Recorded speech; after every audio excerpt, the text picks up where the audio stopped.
So there's two verses together. Actually, the second verse really talks about it, but the first one sort of leads up to it. So I'll do both of them. So 10:10 and 10:11. So first it's Tesham Shatati Yukta Nam Bhajatam Pratipurvakam Dadami Buddhiyogam Tam Yenamam Upayanti Te. And then Tesham Vivanukam Partam Aham Ajnana Jamtamaha Nasayam Yatma Bhavashto Jnana Dipena Bhashvataha. Translations are, to those who are constantly devoted to serving me with love, I give the understanding by which they can come to me.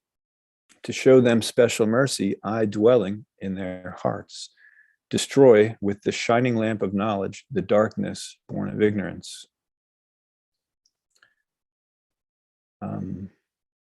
Obviously, there's a lot of verses talking about the super soul, the Paramatma, in the 6th chapter, because that's, Dhyana Yoga, about how true yogi sees him in all beings and sees him everywhere.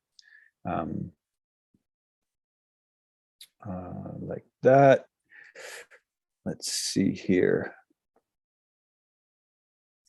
Oh, 10:20 is another good one.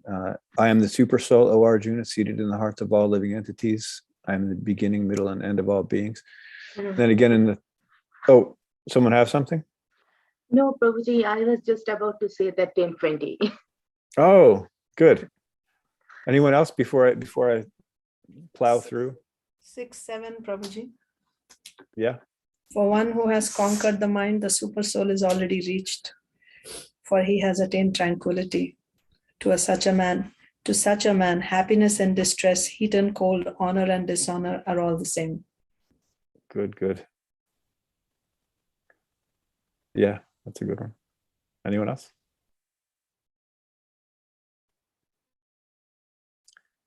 There's the 13th chapter also has a lot talking about the super soul. I'm just going to quickly read through. So 13th chapter, 14 through 18, I'm just going to read the translations real quick. Everywhere are his hands and legs, his eyes, heads, and faces, and he has ears everywhere. In this way, the super soul exists, pervading everything. The super soul is the original source of all senses, yet he is without senses. He is unattached, although he is the maintainer of all living beings. He transcends the modes of nature, and at the same time, he is the master of all the modes of material nature. The supreme truth exists outside and inside of all living beings, the moving and the non-moving. Because he is subtle, he is beyond the power of material senses to see or to know. Although far, far away, he is also near to all.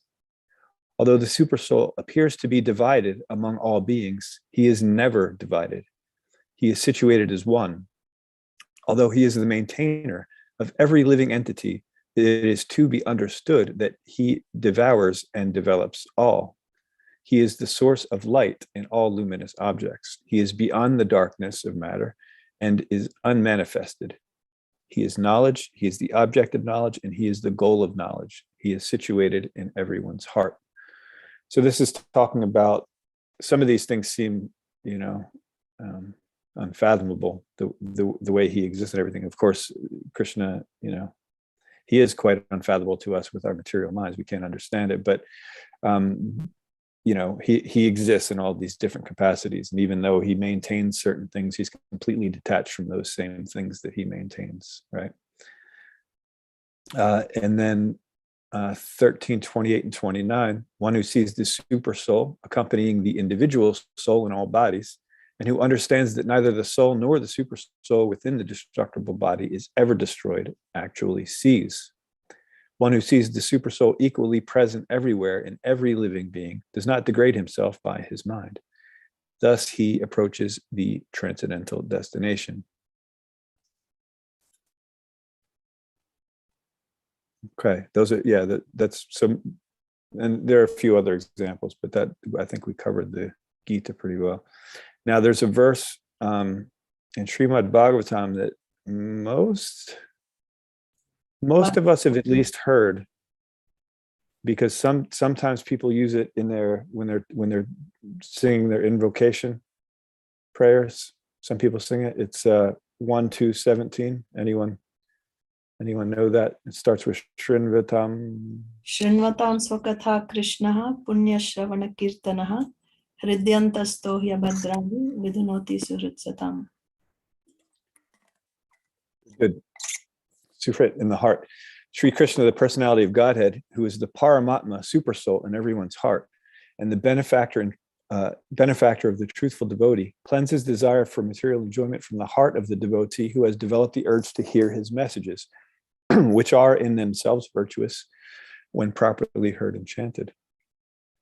Good. And then in that same chapter, verses 32 and 33 gives this analogy of the Paramatma and how it's like. Well, anyway, I'll just read it so it's easier to understand when I just say it instead of explain it. The Lord as super soul pervades all things, just as fire permeates wood. And so he appears to be of many varieties, though he is the absolute one without a second. The super soul enters into the bodies of created beings who are influenced by the modes of material nature and causes them to enjoy the effects of these modes by the subtle mind. So just as trees, they're out there and they're absorbing sun, the energy from the sun, and they're storing that energy in the form of potential fire. So we know that all wood can burn. And so this is saying that the super soul pervades all things just the same way that fire permeates wood. It's there. We can't necessarily perceive it, but we can understand that it's there. Right. And he's within everything. Another good verse, I'll just read a few more of these and then we'll get to another good verse is in the 5th canto of Srimad Bhagavatam. Lord Rishabhadev is instructing his sons. And one of his instructions is, my dear sons, you should not envy any living entity, be he moving or non-moving, knowing that I am situated in them. You should offer respect to all of them at every moment. In this way, you offer respect to me. So Srila Prabhupada would also explain to us that that when we can offer obeisances to someone, understanding that Paramatma is there within them, and so that we can see everyone sort of as a temple of Vishnu, like that. And so sometimes, we are to offer obeisances to sannyasis, for example. That's the thing that we do. And sometimes we'll see sannyasis that are not a part of our line, but we still offer respect to the ashram like that, and offer respect to Paramatma. And so that's there.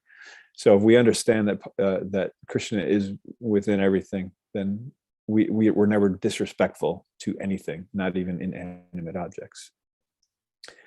Another great verse is when Prahlad Maharaj was instructing his schoolmates, he was telling them about how he learned from Narad Muni when he was in the womb. So he's in the womb of his mother, and Narad Muni brought his mother to his ashram, and he was instructing her. He was also instructing Prahlad Maharaj. So one of the things he learned from Narad Muni that he then conveyed to his classmates was, one should always remember the Supreme Personality of Godhead in his localized representation as the Paramatma, who is situated in the core of every living entity's heart. Thus, one should offer respect to every living entity according to that living entity's position or manifestation. And then I'll give one more, and then we'll start sort of just talking about what all this means. From the 8th canto, 1st chapter, text 11. Although the Supreme Personality of Godhead constantly watches the activities of the world, no one sees him. However, one should not think that because no one sees him, he does not see, for his power to see is never diminished. Therefore, everyone should worship the super soul, who always stays with the individual soul as a friend. So, as we were talking about earlier, there's, two birds in the same tree. We're never left behind by Krishna. Krishna is always there with us. We don't see him. We don't understand necessarily that he's there, but he's always there. One thing I want to note before we go on with that is, so Paramatma is actually a partial manifestation. And we heard this in some of these verses. It's a partial expansion of Krishna. So when the material world manifests, there are three Purusha avatars, three forms of Vishnu who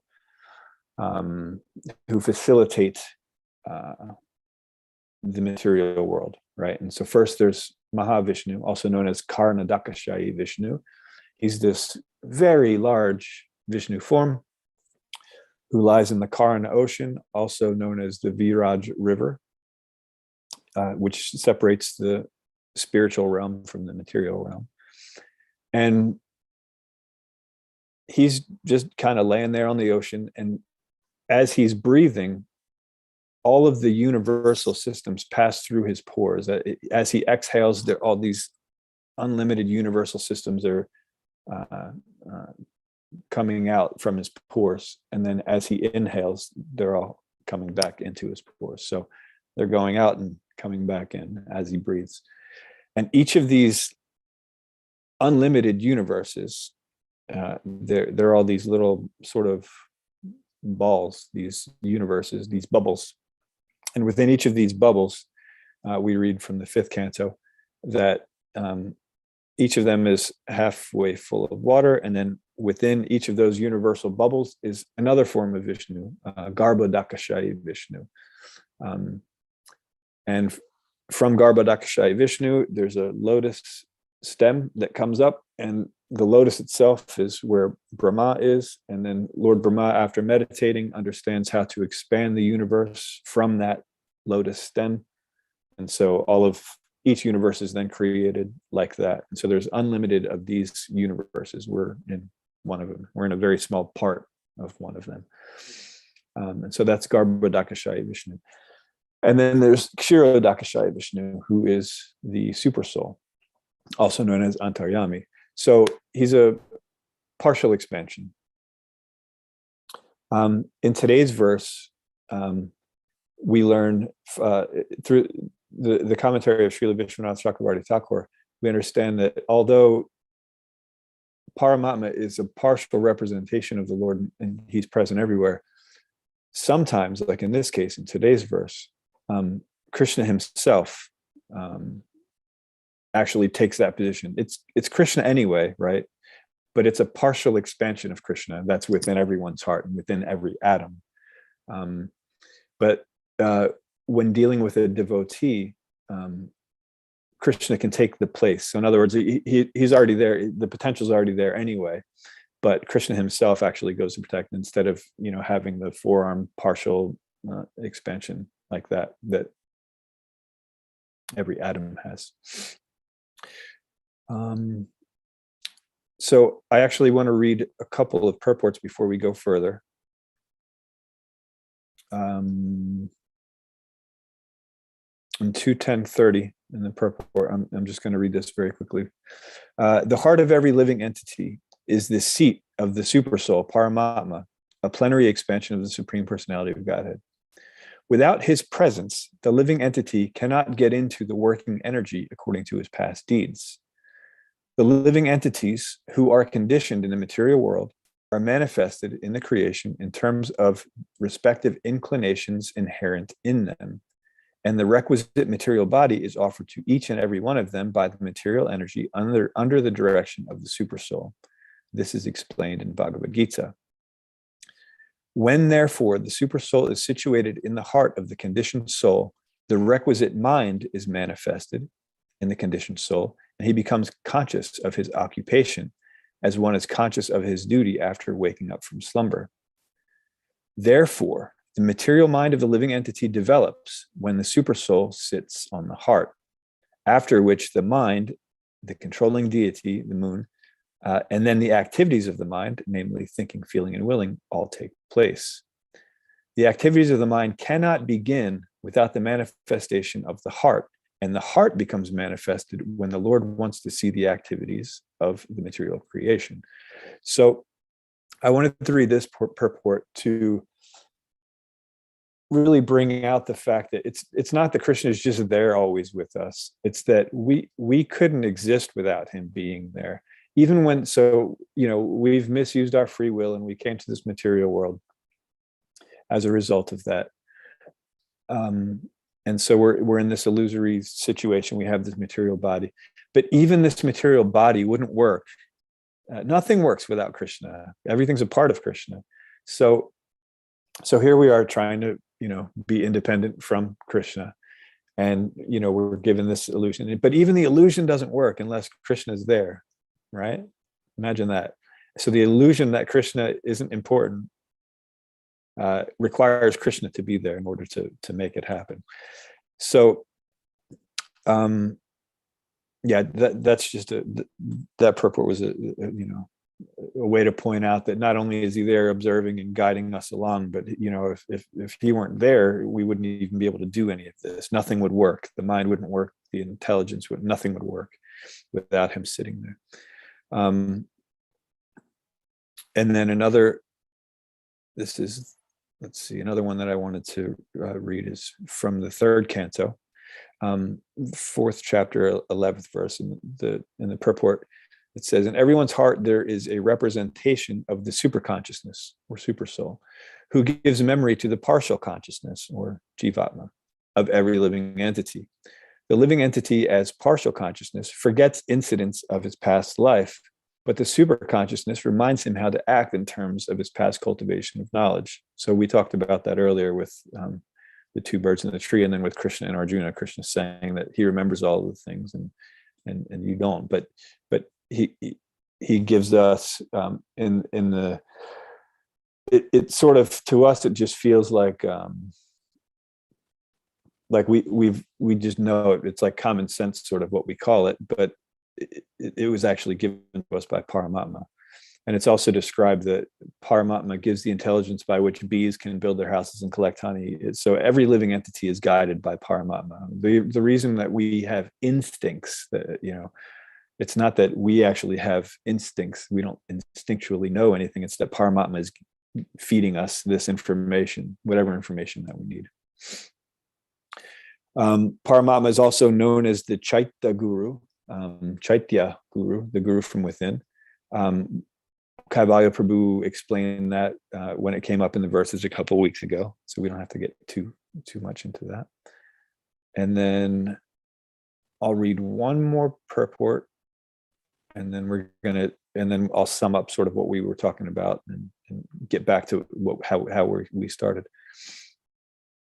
In the 8th canto, 1st chapter, text 11, in the purport, it says, as the Paramatma, he is the witness and advisor. So Upadrashta and Anumanta. So there's these two things are going on. So we understand him mostly, when I first understood about Paramatma anyway, I understood him as the witness.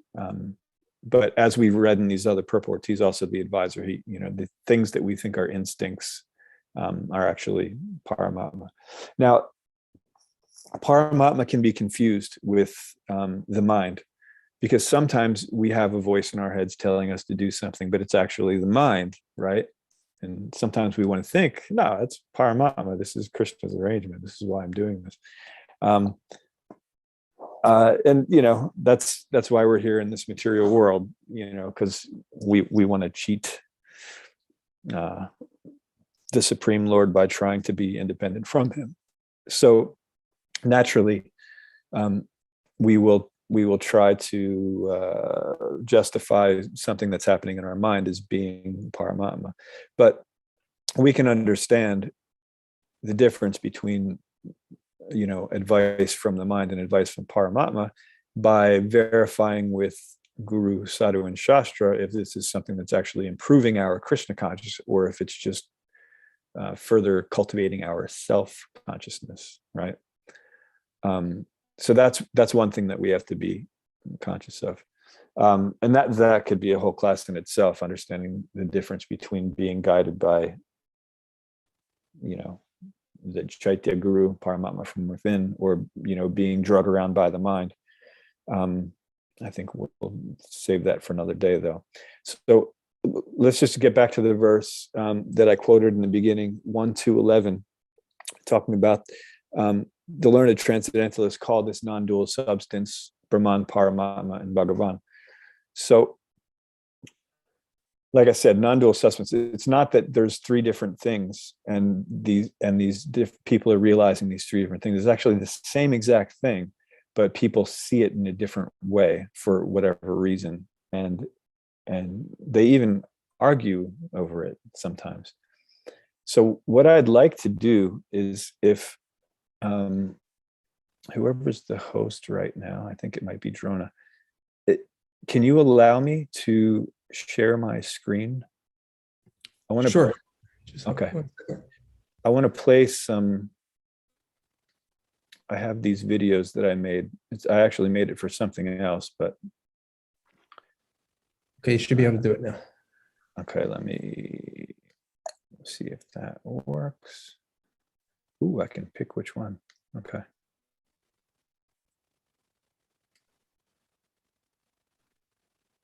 Okay, so here we are. So I'm going to play this video here. So first, obviously we see this is a white line. So now I'm going to play. Oop, there it went. Okay.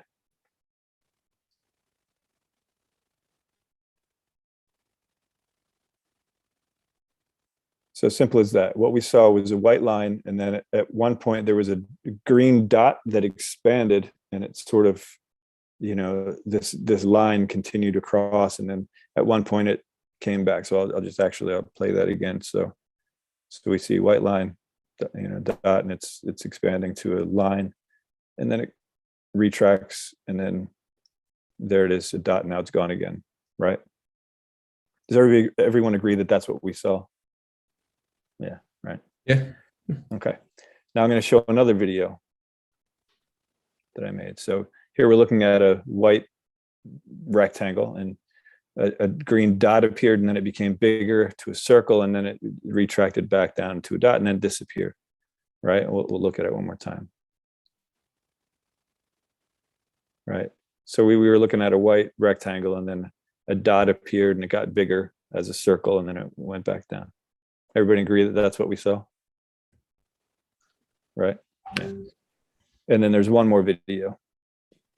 So now we're looking at looks like another white rectangle, and we saw a green sphere pass through it.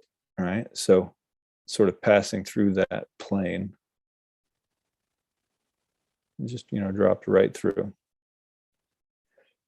Now, these three videos are all showing the exact same thing from a different perspective, right? So the first video, we saw just a line, and we saw a dot, and then it expanded to a line, and then it came back down to a dot and disappeared.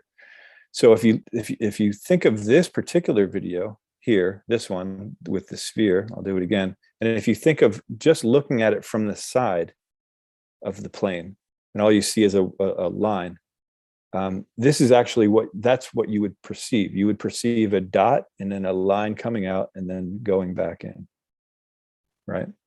And if you saw this same video, this one that I'm going to play it one more time, just from the top, you would see, because you could see there's a rectangle, but then there's that sphere as it's passing through, it makes a dot and then a circle, and then expands back down to a dot, right?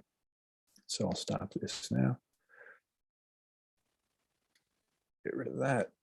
And so all three of these videos were the exact same thing happening, but from a different perspective, right? Does everyone at least see how all three? Does anyone disagree that those three videos were just obviously completely different things happening? Right? No, because we can explain these things and we could see, okay, now if I just played them and had you guys discuss, sure, there may have been some, discussion on, no, this one was, a dot that was a line, and that one was a dot that's a circle, and this one's like a whole sphere. It's like a whole different thing. They're all different things, of course. But it's the same thing happening. So we can explain these things and at least understand them in theory. But if someone only sees something from one particular point of view, they cannot be convinced until they can actually understand for themselves, or if they have faith in someone who can explain it a certain way, that actually, no, you're just looking at it from this point of view. Now try looking at it from this point of view, and then try looking at it from that point of view, so you see the whole thing, right? And so the first video was like Brahman realization. The second one was like Paramatma, and the third one was like Bhagavan. And we understand that it's, like I said, it's all based on the exact same thing happening. So it's Bhagavan is there. He's just realizing these different features. So what this means to us is, first of all, we can at least understand how people who have limited understanding of the Supreme Lord, different perceptions, we can understand that, okay, well, they're just seeing the Lord from a different perspective, but they are still seeing the Lord. They're just not seeing the complete picture. So that's one thing that we can remember by this. Another thing to remember is, so when most of these verses that were listed in Bhagavad Gita and Srimad Bhagavatam, they're talking about Paramatma, but they're doing it from a platform where we already understand that Krishna is Paramatma, right?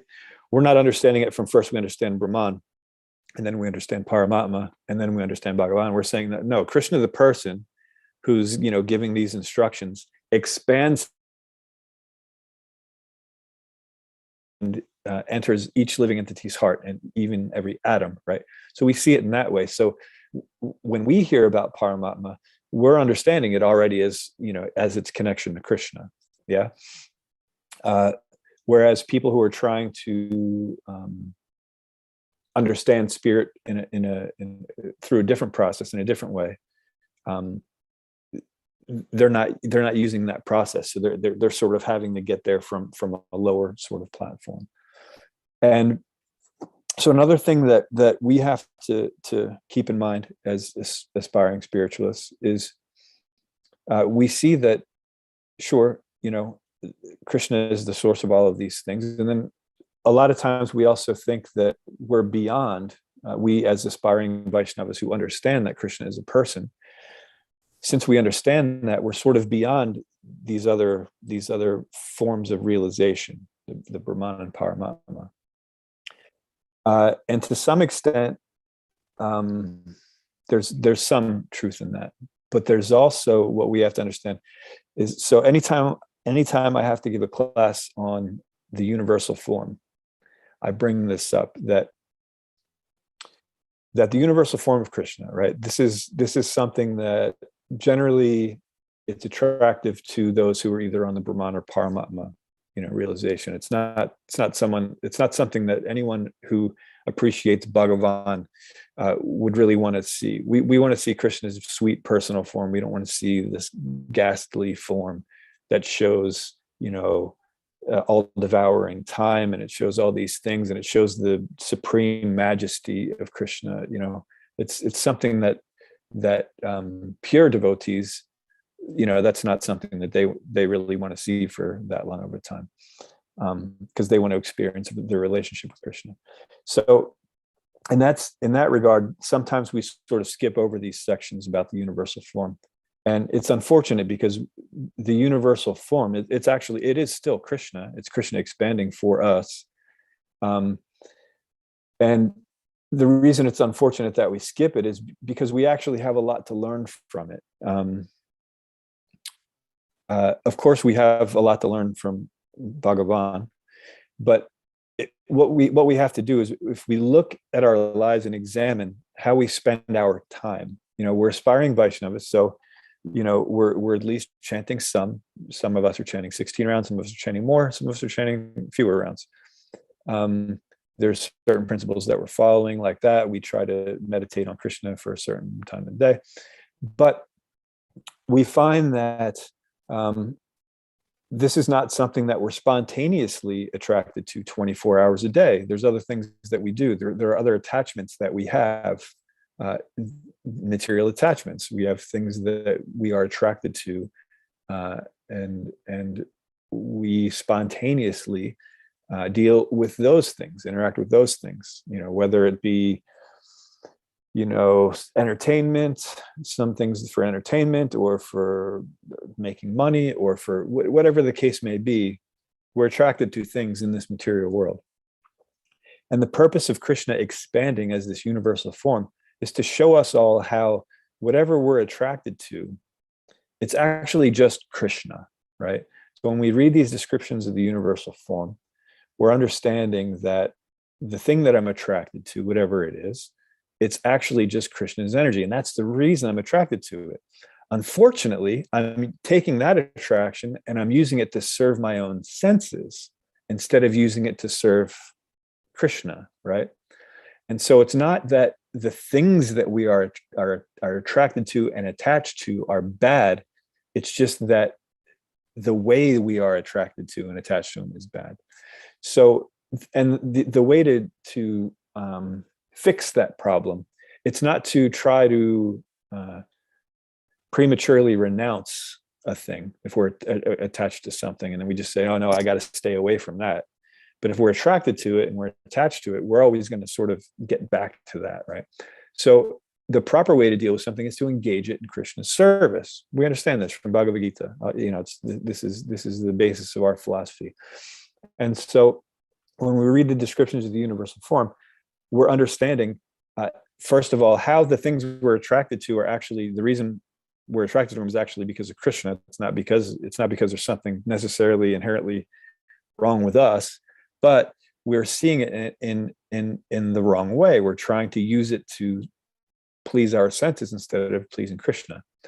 And so instead of ignoring the thing that we're attached to, we have to first understand what aspect of Krishna are we actually being attracted to here, and then how am I to use that properly in Krishna's service instead of using it to please my senses. And so in this way, we can spend time with things that normally people with only Brahman realization can focus on. So in other words, like, we can see from the perspective that we're actually in, the perspective that we're in, or like that first video where there's just a line, and then we don't see the big picture. If we saw Krishna, we wouldn't be here anymore. If we actually saw an interaction with Krishna. So the platform that we're on is this one where, this is what we see. We don't understand that there's something going through like that, and we don't see it like this. We're looking at it like this most of the time in our lives. Maybe I'm just talking about myself. I know it's true for me. Maybe there's some truth for some of you. And so, but as long as we understand that, even though this is what we're seeing, as long as we understand that this is actually what's happening. So in other words, we keep the understanding, as Srila Prabhupada has delivered it to us, that Brahman is just an aspect of Krishna, right? And so it's not that we should feel guilty if we're on this Brahman platform for some of the day. And it's also not that we should ignore the Parama and Bhagavan platforms. It's just that if we have to deal with what we have, right? So in the points of the day where we're not chanting Hare Krishna and reading his pastimes and like that, when we're doing whatever we do, playing games or surfing the net or watching videos, whatever the case may be, when we're doing that, if then we say, okay, this is clearly, I'm not on the Bhagavan platform right now, clearly, because I'm just being distracted by material nature. So now, okay, why am I attracted by this particular aspect of material nature? What is the value that I have assigned to this thing that makes me come back to it over and over and over again? And when we determine what that value is and understand that it's actually just Krishna's energy, then we can understand how to use that properly in Krishna's service. So I've gone way over time, and I apologize for that. But I really wanted to revisit, these different passages on what Paramama is, what he does, how he expands, and like I said, so in today's verse, Srila Vishnu Chakravarti Thakur pointed out that even though Paramatma is a partial expansion, just of Vishnu, four-armed form, one of the three Purusha avatars in this material world. When a devotee is in need, Krishna himself is there. So even though partial representation, that's good enough anyway. But when dealing with devotees, Krishna himself just he appears there and will take care of his devotees. So I probably could have done that a lot more eloquently, honestly. But hopefully what I said, some of you may have understood. I'll stop there since I went over and just see if there are any questions. I'm sure I may have confused some people with some of the things I said. If you need any clarification, please ask, or if you wanted to add anything, please do so.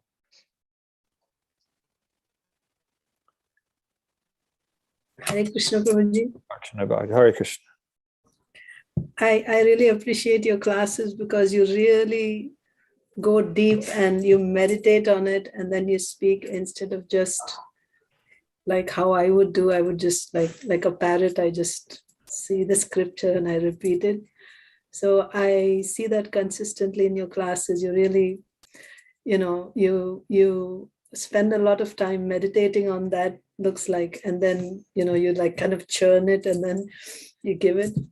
So I wanted to appreciate that. Thank you very much. You are too kind. No. Yeah, nice. Thank you, Prabhuji. I also wanted to say something, and while I was speaking that I lost that. But if I remember, I'll say that. Oh, okay. Hopefully you'll remember. Yeah. Anyone else? Well, Archana Bhakti Mata remembers what she was going to add. Yeah, I'm just going to say something just so I can give her time to remember what it is she wanted to say. Okay, good. I'm sure it would be. Good policy. When that video, that visual was just so perfect. I have always thought I accept Krishna as Bhagavan because Srila Prabhupada has the Bhagavatam says it, and Srila Prabhupada has taught us that. But I find it easier to accept him as Brahman because it just feels, in my limited understanding, because I feel it can apply to anybody, anything, anywhere, anytime. Africans, in that limited understanding. And today I heard you say, don't feel guilty. So I'm feeling, I've accepted my unintelligence. So, and with that, I accept it. But today it just felt good to hear that, I may not be the only one seeing it that way. Because I'm not quite there yet, it's easy for me to accept him as Brahman.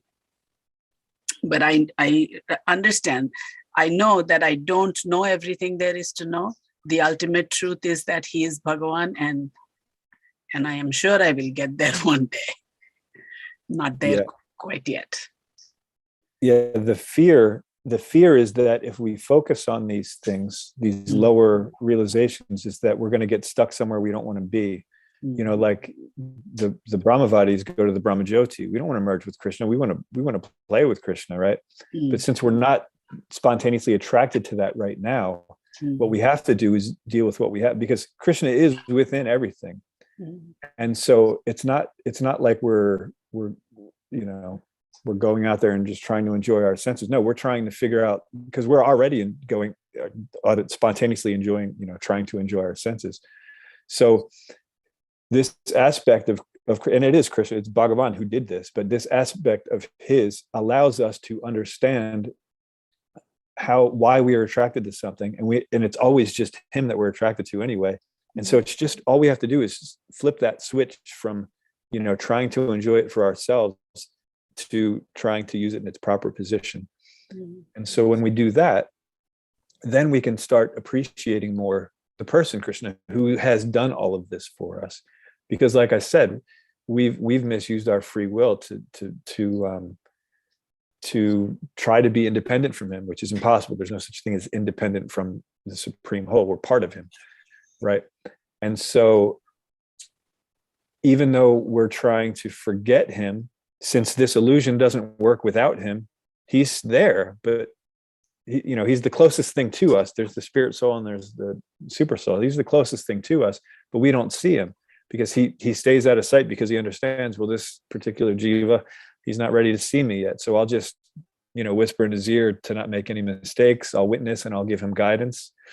But in his own time, he'll remember me. So yeah, this is what this is about. This isn't abandoning our worship of Krishna. We still do that. We still follow our sadhana and we try to increase that.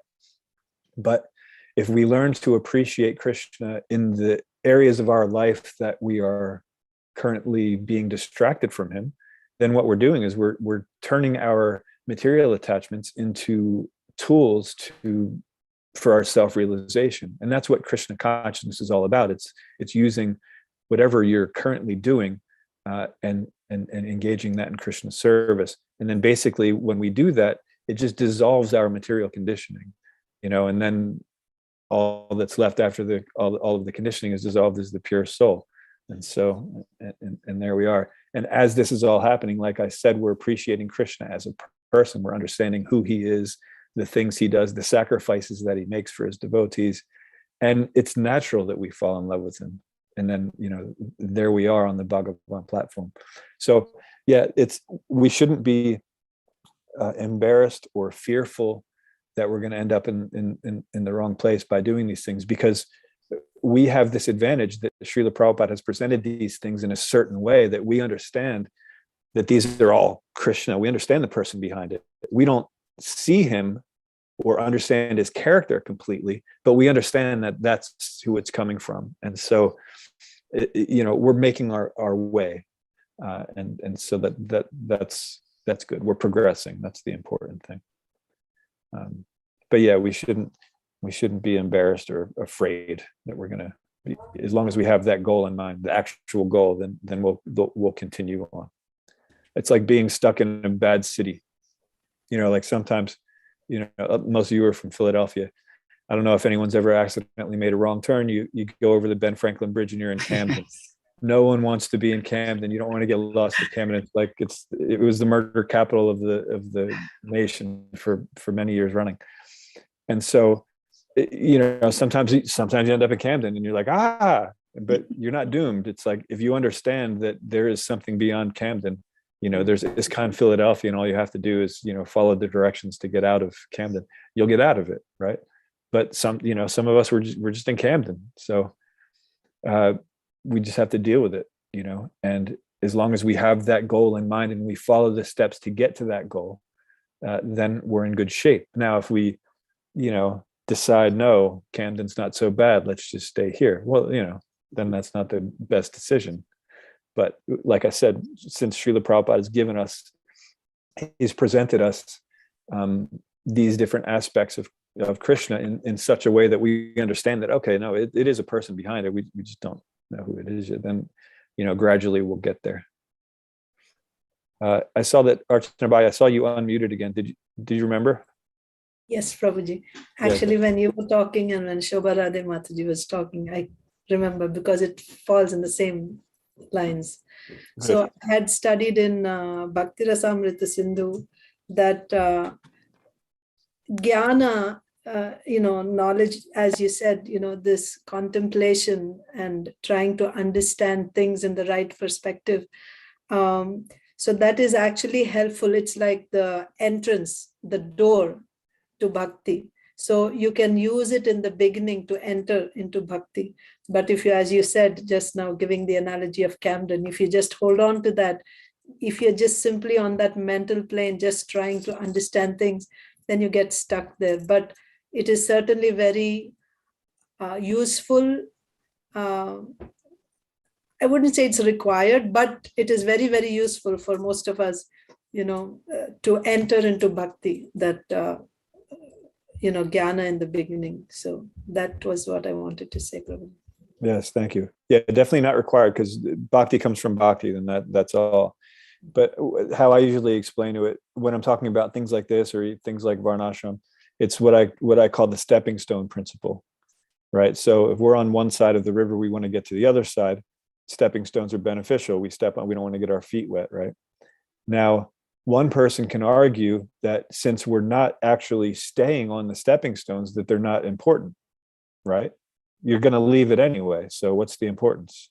Well, the importance is I'm over here and I want to get over there. So it has an importance to, so in other words, you want to use it, but you don't want to give it so much importance that you decide, oh, if it wasn't for this stepping stone, I wouldn't have been able to get there. So now I'm just going to stay on this stone because it's so valuable. No, okay, it has value, but it has value to a point. And then, once it has served its purpose, then you move on. So yes, and this is what we want to do is, when we're looking at these things, like I said, with the universal form and understanding how the things that we're spontaneously attracted to for our own senses are actually, just part of Krishna, and how to redirect that. Once we do that, we no longer have to worry about that. And it's not like we have to worry about everything in the world. It's just the things that we're attracted to see how then we can use that in Krishna's service. So we don't even have to take all of the stepping stones. It's just the ones that, our feet keep landing on, whether we want to or not. And so, yeah, that's the important thing, is that to understand what its purpose is, it's to get to the other side. So don't forget that. And then also remember that, once it's finished, you keep going, right? Yeah. Good. Thank you for that. Thank you, Prabhu. Sure. Is there anything else? Hare Krishna, Prabhuji. Very nice class. Hare Krishna, thank you. Thank you for referring to all the important shlokas from Srimad Bhagavatam and Gita, and which are about souls. I'm going to go over it again. And I want to clarify something that I understood about Brahma and Bhagwan. About Paramatma, is it like expansion of Krishna, and the soul within us is the part of that Paramatma,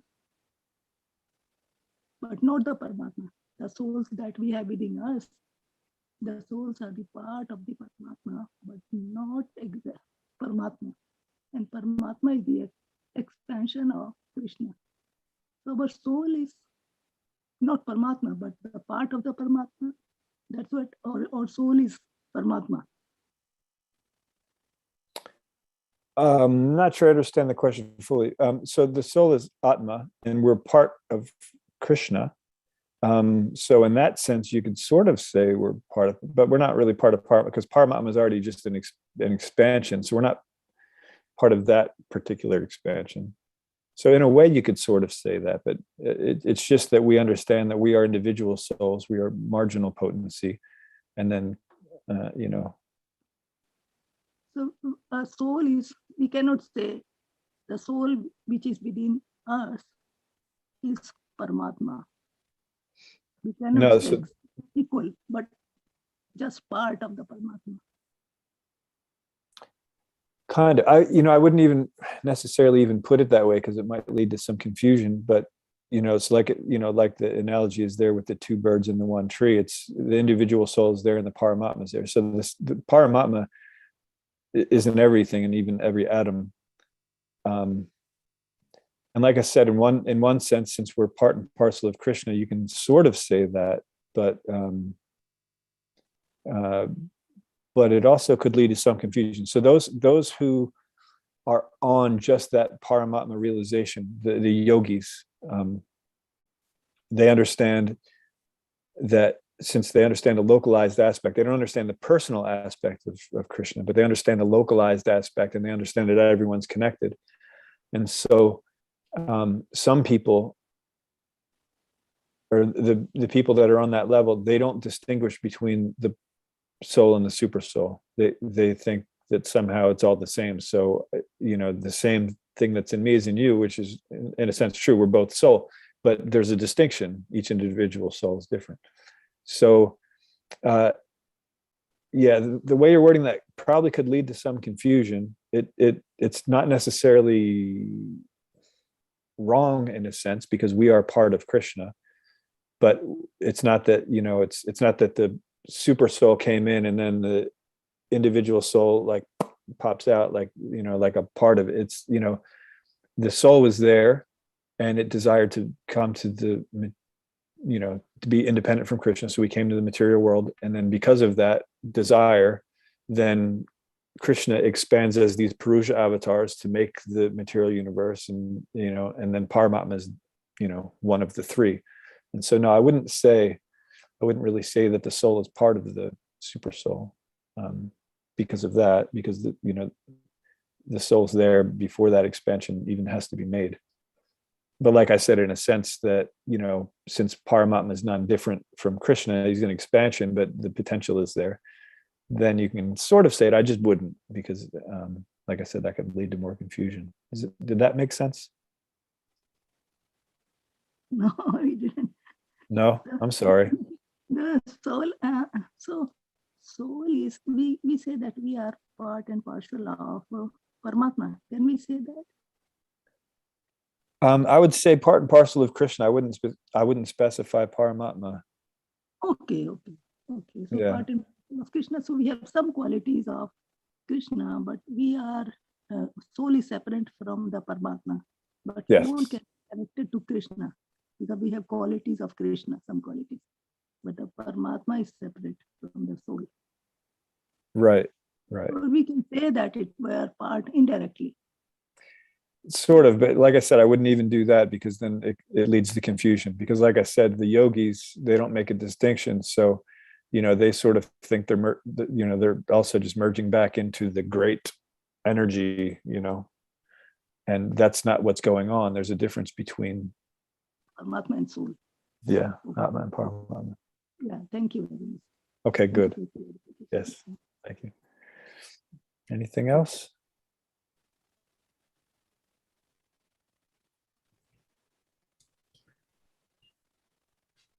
Okay, if there's nothing else, we can conclude here. Thank you very much, Chandra Prabhu. Thank you. It was very helpful to really go over the super soul, be clear on that relationship. So we thank you for spending this time with us this morning. Thank you. I hope everybody has a wonderful Krishna conscious day, and we will be back here tomorrow morning, Chaitanya Charitamrita, with His Grace Vishnu Prabhu. Enjoy. Hare Krishna. What are things like in Kentucky, real quick? Today's actually quite nice. It'll get up to 55 degrees. But the last few days, there's been some snow. As far as weather, is that what you meant? Yeah, just in life, everything okay? Yeah, life is I have, I had a spine surgery about 6 weeks ago. So I have an appointment today, follow up, to find out how I'm doing. It's sort of slow healing, and they didn't line the spine up completely, but I've heard from a few surgeons that sometimes they can't line it up perfectly. So anyway, I'll find out more. We definitely wish you the best in that recovery. Thank you. Yeah, either way, it's, Krishna's in control. So if he wants to slow me down, then nothing can speed me up.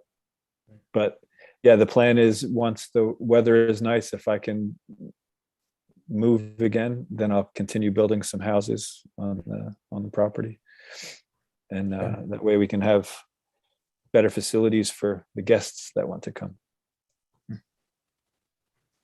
Good. Great to hear, and definitely wish you, hopefully, that the healing, goes as planned, and you're able to do the service that you want to do for Krishna.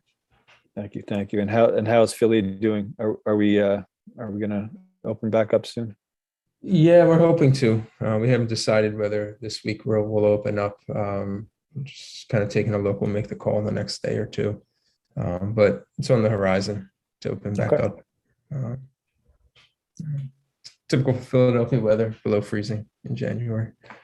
Yeah.